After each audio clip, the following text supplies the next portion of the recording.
할게요. 지금 우리가 윤석열을 때리고 막 하는 데 있어갖고 제일 중요한 건 저는 경제라고 보는 건데 지금 일본과 대만의 대중 무역 수지가 개선되고 있어요. 한국만 적자가 늘어나고 있어요. 그게 문제예요. 핵심은 그거야. 한국만. 2020년 4월부터 계속해서 적자로 나타나고 있고, 이때 우리는 기억이 나죠. 최상목 경제수석, 아직도 경제수석 하고 있습니다.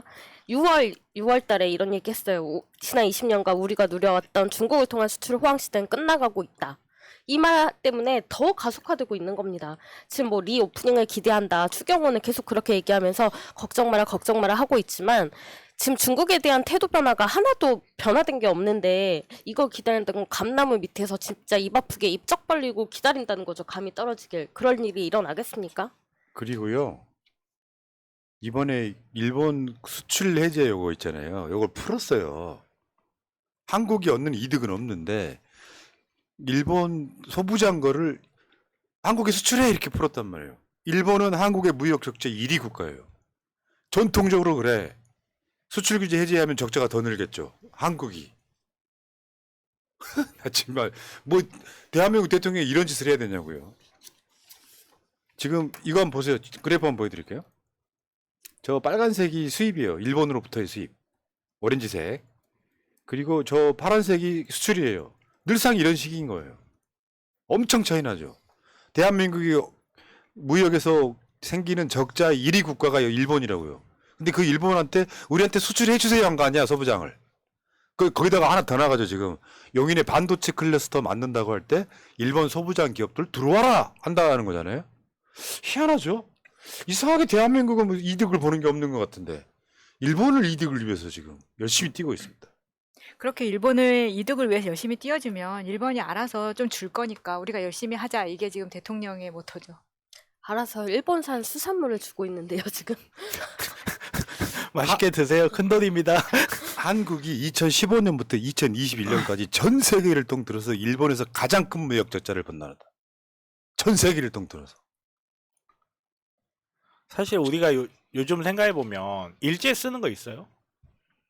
일제 쓰는 거 있나요? 우리가 일반 소비재에서? 없어요. 그런데 우리가 일본에 대해서 계속 무역 적자가 있는 이유가 사실 소부장 때문에. 그렇지. 예.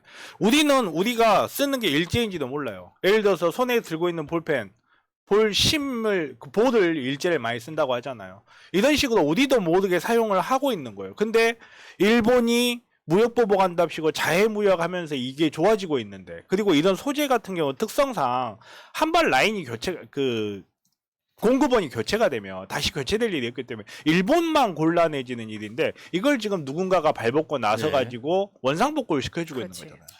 자, 근데 이 이유는 여러분들 다 아시죠? 1965년 한일협정 때 일본 경제를 살리는 숙주로 설계된 게 한국이에요. 공해 또는 좀 중화학 이런 거는 한국에다가 차관 주고 짓게 만들고 일본은 고부가가치를 일본에 남겨둔 거예요. 가장 가까우니까 뭐 화물 물류 운송비도 적게 들고 그렇게 숙주로 설계돼 있었어요. 그렇다 보니까 문재인 정부 때까지도 일본의 영향을 되게 많이 받았던 거고, 우리가 반도체 소부장 안 주면 니들 대한민국의 제1 수출 품목인 반도체 수출에 문제가 있을 거야 라고 질렀던 거거든요. 여기에 대해서 윤석열은 전혀 말을 하지 못하고 있는 건데, 문제는 아까 한국, 대만 지금 그러니까 무역 적자가 줄어들고 있다 그랬잖아요. 일본의 무역 적자를 한번 볼게요. 지금 월 단위로 돼 있거든요. 근데 지금 그 2023년 1월은 확 튄 측면이 있죠. 네. 이거 빼고 8월 달부터 해서 점점점 줄어드는 추세였던 거죠. 이 구조가. 그러니까 일본 같은 경우는 저거 이제 갑자기 튄 거고요. 중간에 저 1월 달 같은 경우는 일본은 계속 무역 적자가 줄어드는 추세였어요. 저거는 이제 일시적으로 일어난 어떤 문제일 가능성이 되게 높고요.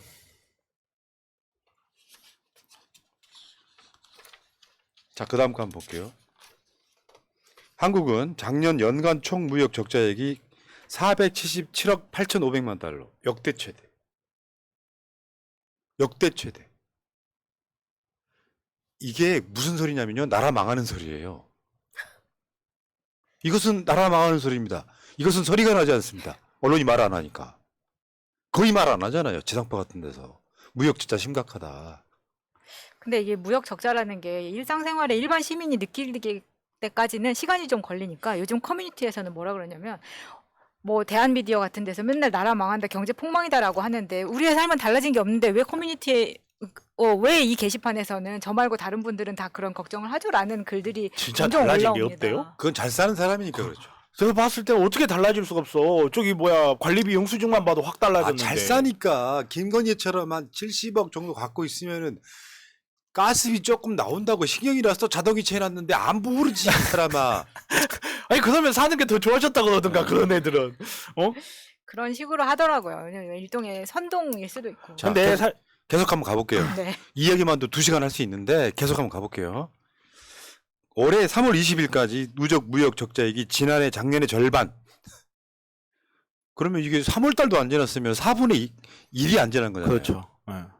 그러면 이 작년에 2배가 될 가능성이 두배 없죠. 예, 대략적으로 2배 는다는 거죠. 이 추세로만 보면. 그럼 뭐야? 이게 무슨 소리예요? 나라 망하는 소리라고 말씀드렸잖아요.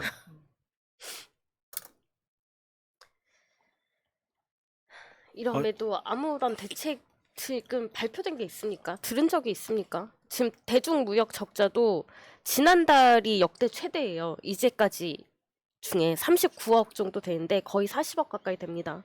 계속해서 적자는 나고 있는데 이거를 해결할 다른 방법을 들은 적이 없어요. 그러니까요. 이걸 어떻게 해결할 거냐 그러니까 수출 증대라고 했거든요. 수출 증대를 어떻게 할 거냐고 묻는데 수출 증대라고 하고 있잖아요. 이원병. 자, 계속 진행할게요. 근데 아까 삶이 달라진 거 어떠 그랬죠? GDP 대비 가계 기업 빚이 사상 최대입니다. 지금 현재. GDP 대비 가계 기업 빚이 사상 최대라고요.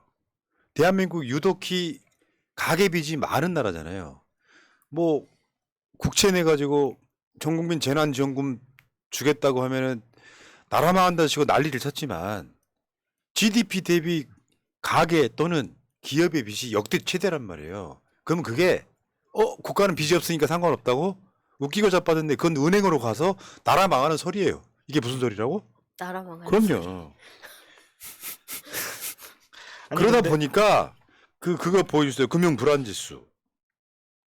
2020년 1월 작년을 쭉 지나면서 윤석열 당선되고 쭉 지나면서 조금 낮아지긴 했는데 금융 불안 지수. 이게 지금 보통 사람들이 예를 들면 연체 비율이 많아진다거나 뭐 우리가 집 살려고 대출 받은 사람이 있을 거고 사업하려고 대출 받은 사람이 있을 거고 근데 그 불안 지수가 계속 높아지는 거예요. 은행이 망하는 순간이 오면 국가는 일단 휘청해지는 거거든요. 그럼 삼성도 불안해지는 상태이기 때문에 가계 기업의 빚이 4,500조. 우리나라 원래 예산이 얼마인 줄 아세요? 올해 예산 600조예요. 근데 가계 기업의 빚이 4,500조야. 국민 총생산 GDP 대비 2.25배. 네. 코로나로 그렇게 힘들 때도 국가의 빚을 걱정했지 나라에서는 국민의 빚은 걱정하지 않았었잖아요. 특히 가계빚. 그런 결과죠. 결국은 국가의 경제라는 것도 국민의 경제가 있으면서 가능한 거지. 내 몸은 건강한데 내 세포는 허약해. 이게 말이 안 되잖아요. 그래서 미국이 코로나 때 국가가 국채 발행해갖고 국가가 빚을 줬잖아요. 쉽게 표현해서 국가가 빚을 내면 이자가 싸. 개인이 빚을 내면 뭐 최근에 뭐 100만 원 빌리는데 거의 뭐 15%. 아니요 20% 가까이 됐어요. 17에서 19% 정도 되니까 100만 원 빌리는데 그것도 50만 원밖에 안 빌려주고 잘 갚으면 50만 원 더 빌려줘 같은. 근데 그것마저도 완전 초매진 됐다는 거잖아요. 물론 언론 플레이일 수도 있어요. 우리가 이렇게 열심히 서민을 그렇죠. 위해서 했지만 가계, 기업, 정부가 한 해 그러니까 민간 부채가 국내 경제 규모의 2배면 국가 부채는 OECD 국가 중에 굉장히 양호한 쪽에 속하는데 생각 없는 어르신들, 노인네들은 국가가 빚이 많으면 나라 망하는 줄 알아요. 이럴 때일수록 국가가 빚을 내서 아니 그 저소득층 취약계층한테 100만 원 빌려주면서 이자를 거의 20% 가까이 받아 처먹는 놈들이 나라면요 있잖아요. 가난을 그건 뭐 보편적 복지로 할 수 없으니까 나라면 그거를 진짜 상황이 위급한 것만 인정이 되면 그냥 무상으로 빌려줄 것 같거든요. 그냥 무상으로 줄 것 같거든요. 아니면 전국민 재난지원금 내수신작하라고 나눠주면 되잖아. 내수신작하겠다고 김영란법 식사비 5만 원에서 아니 3만 원에서 5만 원 올리겠다는 놈들이 왜 그 생각을 못하냐고. 그 100만 원씩 전국민 재난지원금을 나눠주면요. 그만큼 가계부채가 줄어요. 문재인 정부 때 전국민 재난지원금 나와갖고 가계부채 비중이 좀 떨어졌잖아요. 그 문재인 정부 때 코로나로 생계 어려운 그 자영업자들 소상공인 대출 같은 경우도 신청만 하면 그 날짜에 바로 입금이 됐거든요. 근데 이 맞아요. 정부가 내놓은 이 긴급생계비 대출 연 15.9%인데 이거 뭐 가짜 뉴스다라는 식으로 얘기를 해요. 교육 들으면은 0.9%인가 깎아주고 야, 또 6개월에 한 번씩 너네 이자 안 밀리면 또 깎아주는데 왜 15.9%라고 해라고 하는데 처음부터 첫날 15.9% 발표를 하지 말든가. 그게 맞기는 맞아요. 근데 첫날 지금 막 예약 접수 마감됐다 이 말이 그 신청이 다 마감이 됐다는 게 아니라 한 주에 상담 가능한 인원이 6,200명인데 이 상담이 꽉 찼다는 겁니다. 그 사이 이게 무슨 죽겠다. 말이냐면 접수 못한 사람 그 사이에 죽겠다. 그리고 이게 오프라인에 와서 접수를 해야지 그래야지 대출이 되는 거예요. 지금 이것도 내가- 일본 스타일인데? 내가 지금 15.9%까지 주면서까지는 100만 원을 빌릴 정도 생계가 힘든데 이거를 오프라인까지 와가지고 니네 대출 받아. 이게 말이 되는 겁니까 지금? 지금 민간 부채가 국내 경제 규모의 2배. 아까 얘기 드렸고요. 이번에 이제 민주당에서 예금 보호 한도 1억으로 올리는 법안 지금 발의하는 거잖아요. 근데 지금 아직까지 5천만 원이에요. 엊그저께 우리가 비교를 해드렸죠. 그러니까 미국 같은 경우는 예금 보호 한도가 3억이 넘습니다. 대부분 다 1억에 가깝고요. 한국만 지금 5천만 원밖에 안 돼. 근데 보호 한도를 넘는 예금이 1,152조 원이에요. 그 중에는 김건희 돈도 포함됐겠죠. 보호 한도를 넘는 예금이 1,152. 여기는 어떤 거냐면 돈 많은 사람 많을 거다라고 하는 것이 있을 거고 그만큼 위험성이 있다는 뜻도 될 거예요. 근데 우리나라 4대 은행의 이자 이익만 33조 원. 난 그게 되게 열받더라고. 은행에서 돈 한번 빌리려고 그러면 온갖 것들 요구하고 신용 등급 이야기하지만 남의 돈 갖다가 장사해 먹는 놈들은 이놈이잖아. 그러니까 결국은 우리나라가 생산하는 대한민국이라는 나라가 구성하고 5,200만 명이 살고 그 사람들이 생산하는 그 양은 변치 않아요. 다만 그 양의 분배가 어떻게 되느냐의 문제일 뿐이에요. 쉽게 말해서 국가는 국가와 이 국가의 혜택을 받는 자들한테는 엄청난 혜택이 가고 있는데 대한민국 5,200만 개의 세포 중에 거의 대부분을 차지하고 있는 일반 서민이나 노동자들은 그 가계부채가 최대 한도가 될 만큼 우리나라의 경제 구조가 착취적이라는 거거든요. 대한민국에서 5,200만 명이 버는 돈이 어디 갑니까 그게? 한데 다른 나라와 달리 우리나라만 유독 가계부채, 일반 우리 같은 사람들이 지고 있는 빚의 비율이 높고 국가는 부채 비율이 낮다는 것은 그만큼 원래 가계가 원래 개인이 갖고 있어야 될 돈이 국가를 갖고 있다는 거예요. 혹은 국가에 준하는 기관들, 기업들 이런 애들이 그만큼 우리나라 구조 자체가 착취적인데 네. 이 와중에도 노동시간 늘리자 이러고 자빠졌고 하니 속이 안 터집니까? 네, 알겠습니다. 네. 진짜 빨리 진행할게요. 왜냐하면 데이터만 좀 알려드려야 돼서. 빨리 좀 해주세요. 지금 2021년 기준 대한민국 국민 총생산 이게 1조 8,102억 달러입니다. 국민 총생산이 미리 좀 데이터를 깔아드리면 뭐냐면 인구가 5천만이 넘고 1인당 국민소득이 3만 불이 넘는 나라가 전 세계에 7개밖에 없어요. 우리가 대한민국 땅덩이 적다 그러지만 한반도를 또 반으로 쪼개갖고 살고 있지 않습니까? 국민 총생산이 전 세계 10위였어요. 10위. 그래프로 한번 볼게요. 표로 한번 볼게요. 근데 저 2위에 그 유럽연합이라고 있잖아요. 얘들은 여러 나라야.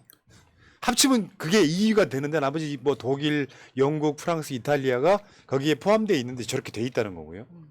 한국이 국민 총생산이 2021년도 기준 세계 10위였습니다. 대단하지 않아요?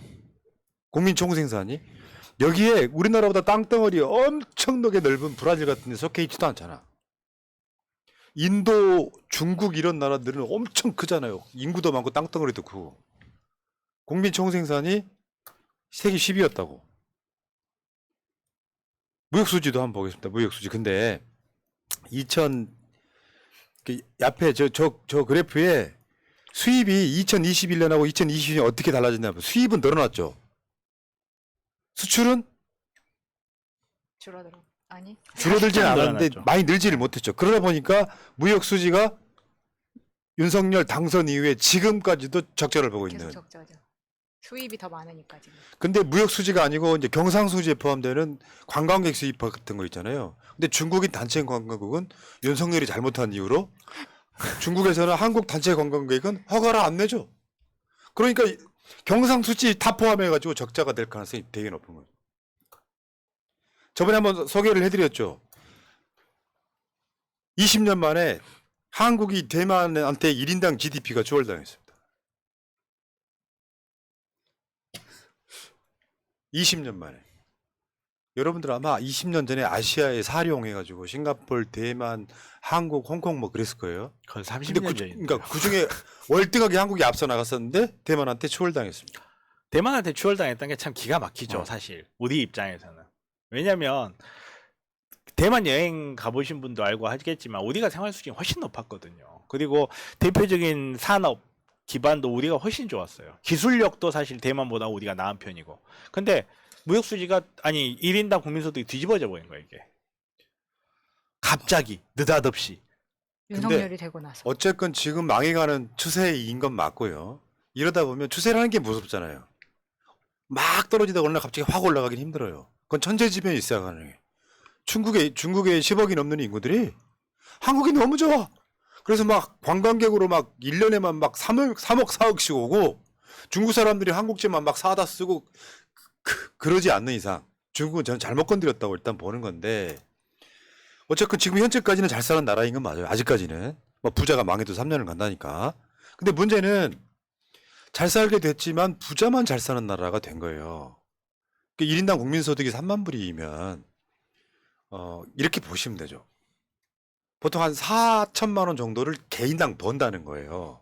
그럼 4인 가족이면 돈 버는 학생이든 갓난아기든 간에 평균적으로 그 아이가 또는 어른이 평균적으로 한 4천만 원 정도 벌어요. 4인 가족이면 1억 2천을 이런- 번다는 거잖아요. 1억 6천. 4, 4, 16. 죄송합니다. 산수를 못해가지고. 내가 어떻게 내 윤석열 실드를 쳐보려고 그랬는데 안 되네. 근데 그렇게 됐는데 우리 가족이 1억 4천을 버는 가정이 몇 개나 되겠냐고. 보통의 가정들은 5천만 원 이하가 훨씬 많을 거예요. 1년 연봉이. 그럼 뭐야? 어떤 새끼인가가 엄청 돈을 벌어가지고 평균을 올려버린 거 아니에요? 그렇죠. 그게 문제죠, 그게. 평균의 함정 같은 거죠. 그러니까 분명히 보통 이렇게 4인 가족에서 부부가 돈을 번다는 가정하에서 우리나라 억대 연봉자 그게 많지 않거든요, 실제로.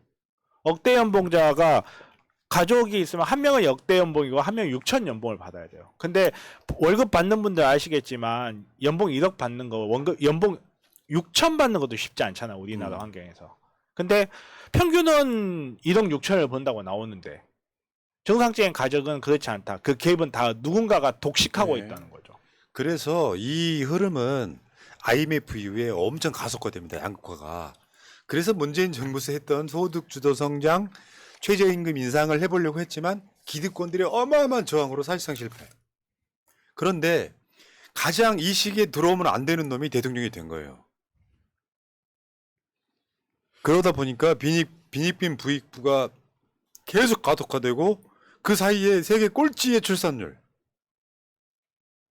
이게 나라 망하는 소리예요.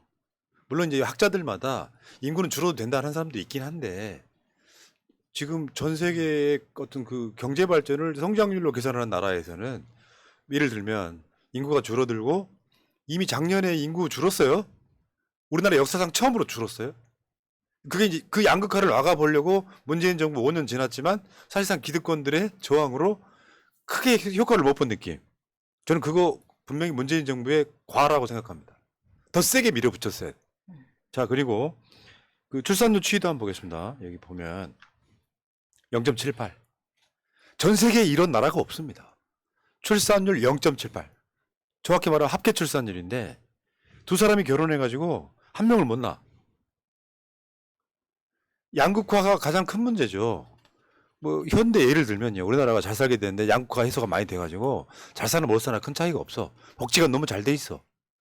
그래서 아이를 낳기만 하면 나라가 키워줘. 그러면 어떻게든지 낳겠지. 좀 더 낳겠죠. OECD 평균이 1.59명인데 한국만 0.84니까 거의 반토막. 0.78. 그런데 문제는 출산율이 떨어지면은 상대적으로 노인 비중이 올라가겠죠. 그러니까 고령화가 되는 거예요. 우리나라 다 아시겠지만 노인 빈곤율 OECD 국가 중에 1위. 이것도 양극화예요. 고령 인구 비중이 지금 올해가 고령 인구 비중이 65세 이상 고령 인구 비중이 17.3%입니다. 2025년이 되면은 20%가 넘어가요. 소위 말하면 초고령 사회가 됩니다.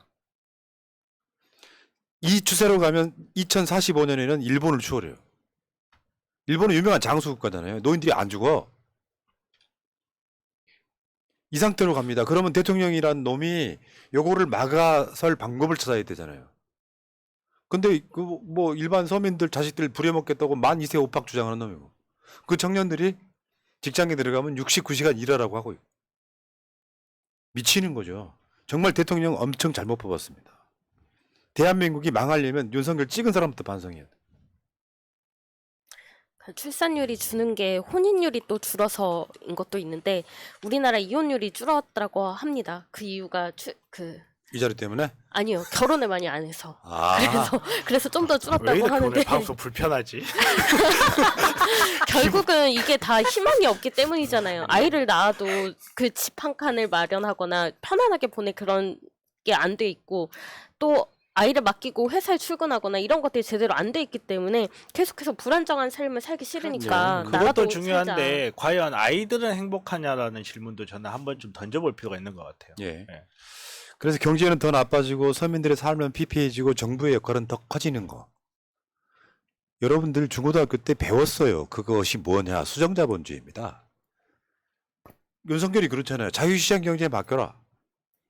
그러면 부자가 돈을 더 벌게 돼. 그래서 정부가 개입하고 부자들로부터 세금을 더 걷는 것. 그게 수정 자본주의 기본이에요. 그 흐름으로 가야 되는데 윤석열은 그게 안 되는 거죠. 초부자 감세하면서. 세계적 추세랑은 정반대로 가고 있으면서 자기가 잘한다고 생각하는 거. 돈 좀 있고 기업하는 사람들한테만 이야기를 들었거든. 아, 노동시간 때문에 못 해먹겠다. 최저임금 때문에 못 해먹겠다 하는 소리만 들었거든. 기업이 잘 나가야만 노동자가 풍요로워진다고 생각하는 건 윤석열의 착각이. 쉽게 표현하면 거기도 낙수 효과가 없어요. 기업들이 돈을 벌게 만들어주면 그 기업들이 노동자들한테 환원하지 않는다는 겁니다. 자, 저는 그 문재인 대통령 이야기 좀 전에 했던 것처럼 박근혜를 끌어내렸던 이유 있잖아요. 그게 뭐였냐면은 그대로 두면 국민이 망하기 때문에 박근혜를 넌 대통령 자격이 없다고 끌어내린 겁니다. 윤석열도 전 마찬가지라고 생각해요. 그러니까 완벽하지는 않겠지만 이 시기에는 이재명이란 캐릭터가 대통령이 됐어야 한다는 거죠. 그래야 조금이라도 양극화를 막아낼 수 있었을 거라고 봐요. 그렇죠. 당연하죠. 자, 알겠습니다. 여기까지 합시다. 와, 이것만 해도 25분을 했어? 빨리빨리 진행했는데? 알겠습니다. 김진국님, 맑고 향기로운 삶님, N 길버튼이 고맙습니다.